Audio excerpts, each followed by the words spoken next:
We're back again with pictures of Hollis Woods. Fourth picture. The Old Man's Mountain.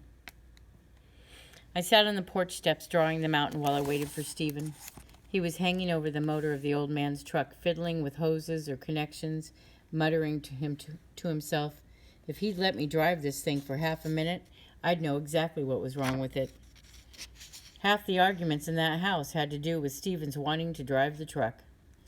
"Right here on the property, that's all," he'd say. "No big deal."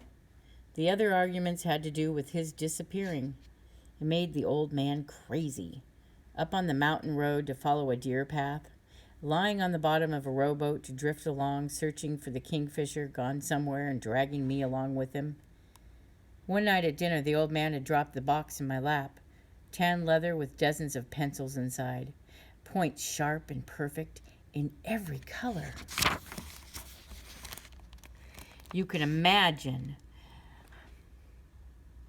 No, in every color you could imagine. That's how that goes. A thick pad of paper, erasers, and a pencil sharpener. I'd picked up one of the pencils, French blue, a soft color that was almost purple. "I love this," I told him. I had wanted to throw my arms around him and wanted to tell him I had never, ever had a present like this before. No one had. I wanted to tell him, but didn't tell him. I ducked my head, my bangs a fringe over my eyes. But he knew. I knew he knew. The old man was an artist, but a different kind. He drew circles and lines and squares that turned into plans for houses and buildings. He said he wished he could do what I did. Now Stephen flew around the side of the truck like one of Izzy's hens, his eyeglasses taped to the side of his head, his hands filthy from the truck. "Move it, Hollis Woods," he said. "We don't have all day here, you know." I put the mountain picture carefully inside the box, and at the end of the summer I'd give it to the old man as a present. Don't think about the end of the summer, I told myself. Stephen and I raced each other down the road, across the bridge, dead tie, stopped, out of breath, at the mountain road. After a moment, we started up. Stephen lurched along, and at one turn in the road he was all speed.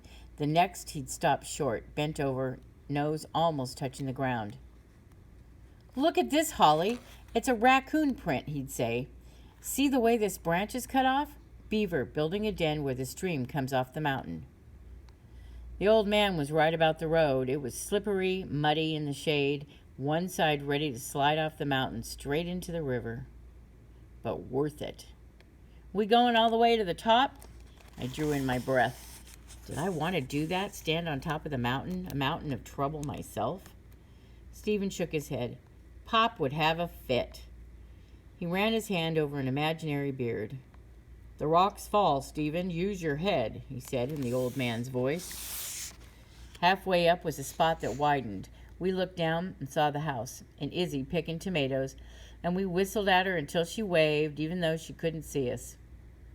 Then we sank down on a rock, and Stephen fished in his pocket for a squished Hershey bar. "Should I give you half?" he asked. "You're not as big as I am." "Give me all," I told him, laughing. "I'm more deserving." He held up both pieces, squinting. The old man would say that. I knew that. Somehow, the old man thought I was a great kid. How had that happened? I swallowed, thinking of the lemon lady. "You want tough?" she had said. "I'll show you tough." And someone else, I didn't even remember who it was. "You've missed school half the term. How do you think you can get away with all this?" But I was a new person with the old man, with Izzy, with Stephen. It was as if the angry Hollis was seeping out of my bones, leaving chocolate as soft and as sticky as that Hershey bar. I looked at Stephen, wondering if he minded that the old man thought I was great. But Stephen was splitting the candy bar, and he gave me the bigger piece, but did it quickly. I wasn't supposed to know. I took a breath. I thought about the W picture in my backpack. The mother, the father, the brother, the sister. And don't even think of that either, I told myself. Okay, that was fourth picture. Now we're going to start on chapter 4. Company's coming, Josie said. I looked up from my pad. I was drawing a picture of a boat that I'd seen at Josie's Canal. White with thin blue lines of trim, the name and script on the back, Dambar J, and the captain hosing down the deck. I couldn't remember what he actually looked like, so I sketched in his back, bent over, and a watch cap on his head. Who's coming? I asked, but Josie had pattered away down the hall with Henry following her. It's Monday, right? She called back. It is, I said, squiggling the pencil for shadow. The movie is closed. My cousin Beatrice comes on Mondays. I forgot. You don't know that. Remember, Beatrice had a lingering cold? Ah, I thought. A lingering cold, perfect for my next absence note. I looked around the kitchen. Not much to eat in here.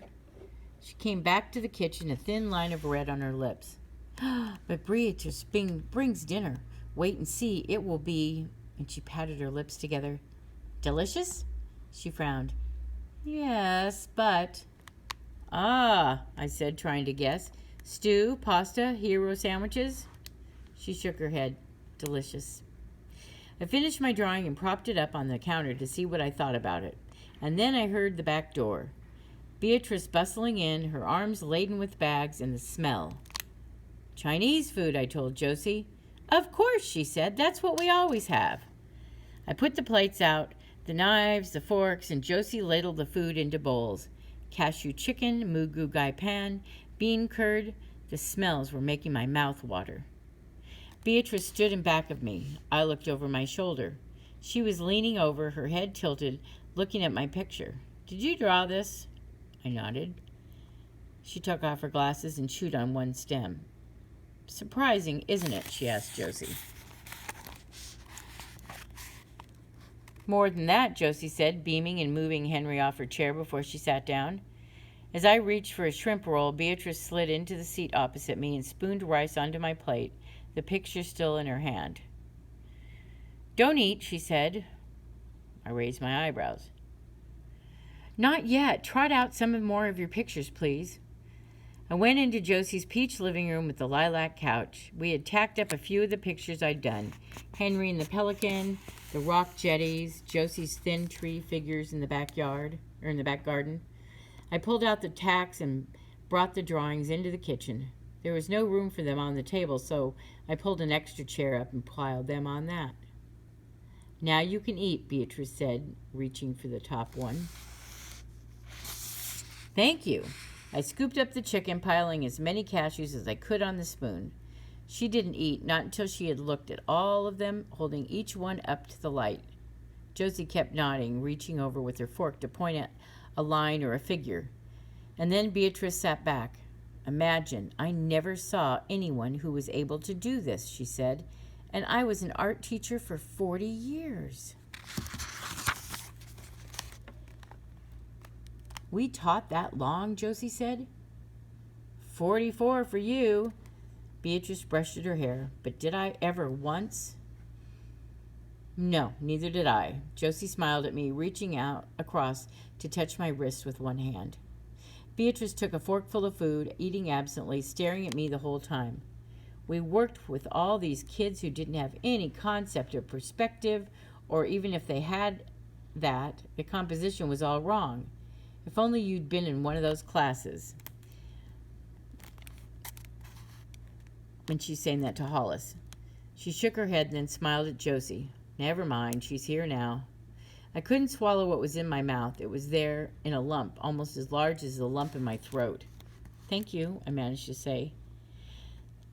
They were both looking at me at the tears in my eyes. Spicy, that chicken, Beatrice said. I managed to nod, to chew, at least to swallow, thinking of the old man. Where'd you ever learn to do that? And Izzy, you have a gift, pure and simple. After dinner, Beatrice spread the pictures out on the table, reaching for my pad on the counter, one eyebrow raised to ask if she could have a piece of paper. With a twist of her pencil, she showed me how to deepen the shadows on a drawing of the ocean. Do it on my drawing, I said. Never, she told me. It's your world. It belongs to you. She ran the pencil through her hair, separating the thick strands. Drawing is what you see of the world, truly see. Yes, maybe, I said, not really sure what she meant. And sometimes what you see is so deep in your head you're not even sure of what you're seeing, but when it's all down there on paper and you look at it, really look, you'll see the way things are. I frowned. Look at a picture one way and you'll see one thing. Look at it again, you might see something else. That's fair, what the old man... I shook my head. A friend of mine said that once. Ah, yes, Beatrice said, sketching in an eye, bushy eyebrows, a sharp lash as she spoke. But that's the world, isn't it? You have to keep looking to find the truth. She ran one pinky finger over the eyebrow, the pencil smeared just enough to curve it upward, almost like a question mark, and the other pinky softened the lashes. I watched her, fascinated. And something else, she said. You, the artist, can't hide from the world because you're putting yourself down there, too. I'm not hiding, I said, my eyes sliding away from her. She laughed. Good thing, because your soul is right there in front of you. And she pointed to the sketch I'd drawn of Josie in her scarf. You see, it's what you think of her. She turned to Josie. Maybe I can take that trip now, leave you in Hollis's head, or in Hollis's hands. She loves you already. I could see that Josie didn't know what Beatrice meant. A trip to the Southwest? Josie nodded then. Yes, adobe houses, desert, flat rocks everywhere. I'll paint them all. I looked from the one to the other. Beatrice had picked up the pencil again, sketching herself, drawing a suitcase in her hand. And she then looked at me once more. You're going to be something. You read that language, how you speak on paper. She drew her other hand, waving. I love what you have to say, Hollis Woods. I sat there hardly breathing. You have that. It's more than most people ever have. Count yourself lucky. And that's where we will stop. And the next one is fifth picture, the old man.